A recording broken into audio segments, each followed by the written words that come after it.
રાજકોટ શહેરમાં બેકાબુ સિટી બસના ચાલકે બુધવારે સવારે અકસ્માત સર્જ્યો હતો।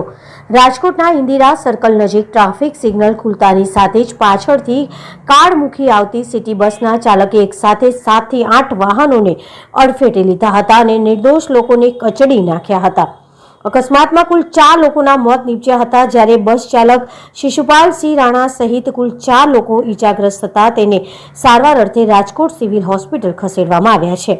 અકસ્માત બાદ પોલીસે તપાસ કરતા બસ ચાલકનું ડ્રાઇવિંગ લાયસન્સ એક્સપાયર થઈ ગયું હોવાનું સામે આવ્યું છે, જ્યારે આરટીઓના તપાસમાં બસમાં કોઈ મિકેનિકલ ખામી ન હોવાનું સામે આવ્યું છે।